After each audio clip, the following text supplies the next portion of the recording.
Joining us now to talk about the holidays and the stress and everything happening around that big table is an etiquette expert, Jan Goss, as this interesting survey just came out. 64% of Americans feel election-related stress, and it could be affecting their holiday plans.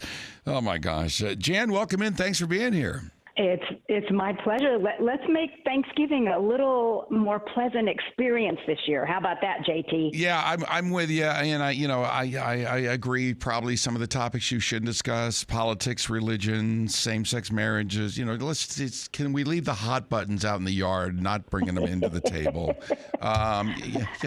But there's you know what I got to tell you, Jen. There's a side of me that likes to roll a little hand grenade in there and just kind of, hey, I'm gonna go grab some pie.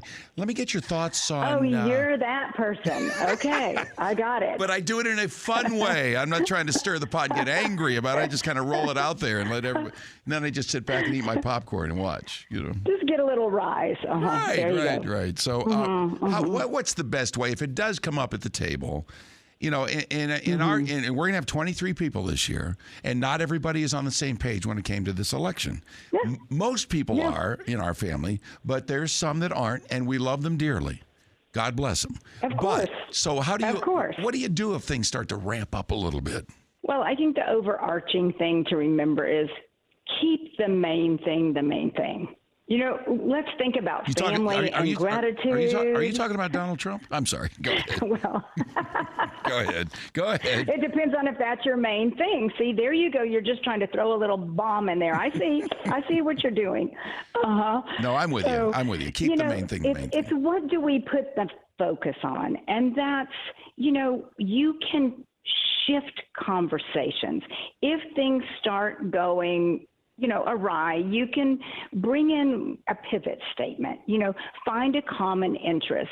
You may say something like, we may not agree on politics, but we both agree about, and whatever that is, that we love our family. Right. So let's just focus on that. So wherever you focus, that's where the energy is going to go. So keep your focus on what you do want, not what you don't want. I do like the safe words. If it's getting too crazy, you just, my sister, who is extremely liberal, voted for Kamala Harris, voted for Hillary Clinton. She's in a same-sex marriage and has a complete different belief on almost everything that, I'm on the other side of it.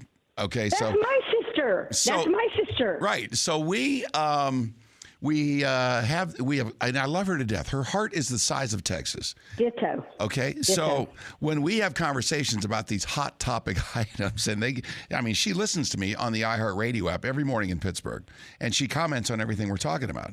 And of course, she's on the other side of things. And, it's like, well, what about this? You're going to lose your Social Security and all this stuff. But then she'll throw in things like, what do you think of my Christmas tree? It looks pretty nice, doesn't it? I'm like, yeah.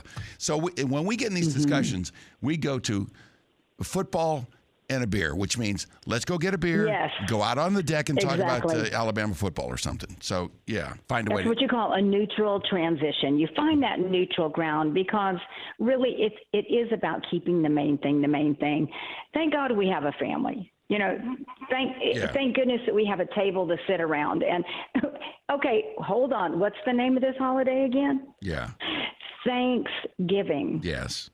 I mean, I couldn't believe the survey. Are there really people that will now avoid Thanksgiving because of the stress being too big for them? Well, you have to remember that I'm in the personal development space, Show Up Well Consulting. This is what we do. So we teach personal development, self-regulation, self-responsibility, and you would be amazed at people in high positions in life who absolutely cannot self-regulate in these types of environment. And it's just, it's what I don't like to call them immature.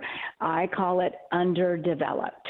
So if you can just keep in mind that some people are underdeveloped, they haven't developed their personal skills. And so if it's treated with compassion and respect rather than being combative, we can all have a great Thanksgiving. Yeah, I some self-awareness too. I think, hey, look, read the room, okay? Let's just avoid, upsetting the room. So good advice. I really appreciate you. Thanks. It was fun. Jan Goss, etiquette expert there. Yeah, take it easy at Thanksgiving this year.